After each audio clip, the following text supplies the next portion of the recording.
Hello बच्चों, अब हम बात करते हैं अवतल दर्पण की स्थिति की। अगर हमें अवतल दर्पण के सवाल लगाने हैं तो हमें इनकी स्थितियों का ज्ञान होना अति आवश्यक है। अति आवश्यक है तो भई हम लगाते हैं इनमें। तो देखो, जैसे कि हम यहाँ पे सबसे पहले बनाती हैं पहली स्थिति। अवतल दर्पण की स्थितियों की बात करें तो कितनी स्थितियाँ होती हैं? 6 स्थितियाँ होती हैं। कितनी होती हैं? 6 स्थितियाँ होती हैं।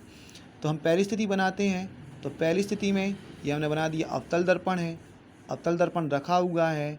अवतल दर्पण रखा हुआ है तो इसके ये हमारा क्या है, यहाँ पे केंद्र हो गया। केंद्र हो गया, ये हमारा फोकस हो गया। हमने बताया था ना, केंद्र की आधी दूरी क्या कहलाती है? फोकस कहलाती है। ठीक है। अब जैसे कि मान लिया जाए, पहले हम जो वस्तु रखते हैं, इस साइड क्या रखी जाएगी? यहाँ हमारी वस्तु रखी जाएगी। तो ठीक है, यहाँ पे हम वस्तु रखते हैं तो वस्तु पहली स्थिति में कहाँ पे? अनंत पे रखी जाएगी। जैसी अनंत पे रखी जाएगी तो अनंत से जैसी उसका प्रकाश आएगा, प्रकाश आने पर ये यहाँ से लौटेगी और लौटने के बाद कहाँ से निकल जाएगी? ये फोकस से होती हुई निकल जाएगी, टकरा कर ऐसी निकलेगी ना नीचे की तरफ। और दूसरी स्थिति में एक और यहाँ से फोकस स्थिति आती है, वो यहाँ से जा कर के फोकस से होती हुई गुजर जाएगी। अगर हम यहाँ पे देखेंगे तो जो कटान बिंदु मिलता है वो हमें कहाँ मिलता है? फोकस पे मिलता है। तो हमें यहाँ की स्थिति पर क्या लिख देंगे? यहाँ पे जो वस्तु का जो यहाँ पे क्या बनेगा? प्रतिबिंब बनेगा। तो प्रतिबिंब हमारा कहाँ पे बनेगा? प्रतिबिंब प्रतिबिंब बनेगा हमारा फोकस पर। फोकस पर बनेगा और कैसा बनेगा? बिंदु के आकार का बनेगा। कैसे? बिंदु के आकार का बनेगा। और दूसरी चीज़ कैसे बनेगा? अवतल दर्पण में यहाँ पे देखो, जो ये चीज़ लेकर आई तो ये नीचे चली गई, नीचे से आई ऊपर चली गई, मतलब चीज़ क्या हो गई? उल्टी हो गई। तो कैसे बनेगा? उल्टा बनेगा। उल्टा बनेगा। प्रतिबिंब का आकार कैसा होगा? उल्टा होगा। बिंदु की साइज का होगा और एफ होगा, मतलब अत्यधिक छोटा होगा। दूसरी बात करते हैं। दूसरे में अब हम वस्तु को कहाँ पे रखेंगे? हम वस्तु को रख देंगे हम कहाँ पर? ये हमारा केंद्र था, ये हमारा फोकस था। अब वस्तु को रखेंगे हम अनंत और केंद्र के बीच में।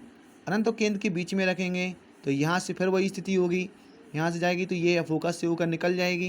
देखो, इसमें भी जो अनंत से आई थी तो फोकस से होकर निकली थी, ऐसी इसमें भी वस्तु को जब केंद्र और अनंत के बीच में रखा तो फोकस से होती हुई निकल गई। अब यहाँ से होकर निकल गई है, इसके बाद ये दूसरी जाएगी तो ये कहाँ से? ये केंद्र से होकर के लाइन निकलेगी ये सी। तो यहाँ पर हमारा केंद्र कहाँ बनेगा? इसकी कटान बिंदु पर, मतलब कि बीच में, अर्थात केंद्र और फोकस के बीच में। तो प्रतिबिंब की स्थिति क्या होगी हमारी? तो केंद्र और फोकस के बीच में, केंद्र और फोकस के बीच। ठीक है। और इसका साइज कैसा होगा? वस्तु से छोटा होगा, वस्तु से छोटा होगा। ठीक है। और तीसरी स्थिति में क्या होगा? उल्टा बनेगा। कैसी बनेगी? उल्टी बनेगी। ठीक है, ये हो गई। इसके बाद तीसरी वाली बात करते हैं, तीसरी स्थिति की। तो तीसरी स्थिति में क्या होगा? फिर से वही कंडीशन बनेगी। ये हम अपना अवतल दर्पण बनाते लेते हैं। अवतल दर्पण बनाने के बाद अब हम यहाँ पे कहाँ पे वस्तु को रखेंगे? ये हमारा केंद्र था, ये हमारा फोकस था। वस्तु को कहाँ पे रखा जाएगा? अब केंद्र पे रखेंगे हम। अभी अनंत पे थी, अब केंद्र, अनंत और केंद्र के बीच में आ गई। अब आ जाएगी कहाँ पे? केंद्र पर। केंद्र पर आने पर कहाँ से जाएगी? फिर स्थिति जाएगी फोकस से, और फिर यहाँ से अब की बार कैसी जाएगी? ये यहाँ से फोकस से होती हुई ऐसी निकल जाएगी। कहाँ से?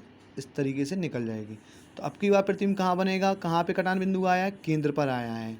केंद्र पर आया है तो प्रतिबिंब की स्थिति कैसी बनेगी? प्रतिबिंब जो बनेगा वो कहाँ बनेगा? केंद्र पर बनेगा। कहाँ पे बनेगा? केंद्र पर बना। देखो, ये बना केंद्र पर। केंद्र बना, कैसा बना? उल्टा बना। उल्टे के साथ साथ वस्तु के बिल्कुल बराबर बन गया। कैसा बन गया? बराबर। तो ये हमारी कैसी हुई? 3 स्थितियाँ हुई, 1 2 3। अब हम बात करते हैं चौथी स्थिति की।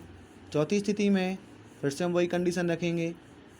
पहले हम बना लें अपना क्या? अवतल दर्पण। ये अवतल दर्पण बन गया। अवतल दर्पण के बाद अब ये हमारा केंद्र था, ये हमारा फोकस होगा। अब वस्तु को कहाँ पे रखा जाएगा? केंद्र और फोकस के बीच में। ठीक है, धीरे धीरे करके आगे लेते आ रहे हैं। पहले हमारी अनंत पे थी, फिर हमारी अनंत और केंद्र के बीच में आ गई वस्तु। इसके बाद फिर कहाँ पे? केंद्र पे रखी, फिर केंद्र और फोकस के बीच में रखेंगे। इसके बाद ये स्थिति कहाँ पे बनेगी? ये हमारी यहाँ पे गई और इसके बाद ये फोकस से होती हुई निकल गई। ठीक है, ये फोकस था। इसके बाद फिर ये यहाँ से फिर जाएगी, यहाँ से जाने के बाद यहाँ से टकराएगी, टकराने के बाद ये सीधी निकल जाएगी। अब कहाँ बनेगी? यहाँ पे। कहाँ पे कटान हुआ? केंद्र और अनंत के बीच में। अब तो स्थिति कहाँ बनी हमारी? केंद्र और अनंत के बीच में। केंद्र और अनंत के बीच। केंद्र और अनंत के बीच बनी। स्थिति कहाँ बनी? केंद्र और अनंत के बीच में बनी। इस बार जो है प्रतिबिंब कैसा बना? उल्टा इस बार भी बना, लेकिन वस्तु से बड़ा बना। कैसा बना? वस्तु से बड़ा बना। ठीक है, ये हो गया। इसके बाद पांचवी स्थिति जो बनाते हैं हम, पांचवी स्थिति में भी वही करेंगे। एक फिर से दर्पण बनाया हमने। दर्पण बनाने के बाद ये हमारा केंद्र था, ये हमारा फोकस था। अब की बार वस्तु को रखेंगे हम फोकस पर। फोकस पर रखेंगे तो ये प्रकाश जाएगा यहाँ से और लौट जाएगा फोकस से होते हुए। दूसरा प्रकाश जाएगा इस स्थिति में तो वे केंद्र से होकर निकल जाएगा। और ये दो रेखाएं बिल्कुल कैसी होंगी? आपस में समांतर होंगी। मतलब यहाँ पर और यहाँ पर समांतर होंगी, बिल्कुल ट्रेन की पटरी की तरीके से। अर्थात ये एक दूसरे को कभी भी काटेंगी नहीं। काटेंगी नहीं मतलब अर्थात जी ऐसे ही चलती चली जाएंगी अनंत तक। तो अब जो प्रतिबिंब बनेगा कहाँ पे बनेगा? प्रतिबिंब बनेगा कहाँ पे? अनंत पर। कहाँ बनेगा? अनंत पर बनेगा। अनंत के बाद और प्रतिबिंब का जो आकार होगा वो कैसा होगा? बहुत बड़ा होगा। कैसा होगा? बहुत बड़ा होगा। भी बहुत लंबा चला जाएगा तो बड़ा बन जाएगा। और दूसरी कंडीशन, ये कैसा बनेगा? उल्टा बनेगा। कैसा बनेगा? उल्टा। ठीक है, अब बची हमारी केवल लास्ट वाली। तो लास्ट वाली चीज़ को देखते हैं, छठवें वाले को। तो ये हमारी समतल हो गया, ये हमारा अवतल दर्पण हो गया, ये हमारा फोकस, ये हमारा केंद्र। अब वस्तु रखेगी फोकस और पोल मतलब ध्रुव के बीच में। वस्तु को यहाँ पे रखा जाएगा। ये फिर से ऐसी जाएगी, यहाँ से जाती हुई कहाँ से निकल जाएगी? इस तरफ से निकल जाएगी। और दूसरी चीज़, एक केंद्र से होकर जाएगी। तो केंद्र से होकर जाएगी तो ऐसी जाएगी। तो आप देख रहे होंगे कि जो एक आगे ऐसे अगर आगे बढ़ा दें तो हमारी जो बिंदु होगी वो कहाँ पे? आगे जाके कट जाएगी। मतलब कि अब की बार जो प्रतिबिंब बनेगा कहाँ पे बनेगा? यहाँ बनेगा। कहाँ बनेगा? तो दर्पण के पीछे। दर्पण के पीछे बनेगा। और देखो ये भी बिल्कुल सीधा है, ये भी सीधा है। तो प्रतिबिंब का आकार कैसा बनेगा? सीधा होगा। और जब वो ध्रुव के अगर इस साइड ध्रुव के बाईं ओर, किस ओर? बाईं ओर यदि प्रतिबिंब बनता है उसे बोलते हैं हम आभासी। कैसा बोलते हैं? आभासी। जबकि दाईं ओर बनने पर क्या बोलते हैं उसे? हम वास्तविक। जैसे कि यहाँ पे बना था ना इसका प्रतिबिंब, तो उसे बोल देंगे वास्तविक। क्या बोल देंगे? वास्तविक। ऐसे यहाँ पर भी जो प्रतिबिंब कहाँ बना था? दाईं ओर बना था, तो इसे क्या बोल देंगे? वास्तविक। क्या बोल देंगे? वास्तविक। ठीक है, तो ये हमारा कंप्लीट हो चुका। कौन सी? अवतल दर्पण की स्थिति। ये बड़ा बनेगा और वस्तु से बड़ा बनेगा, सीधा बनेगा। सीधा, आभासी और बड़ा बनेगा।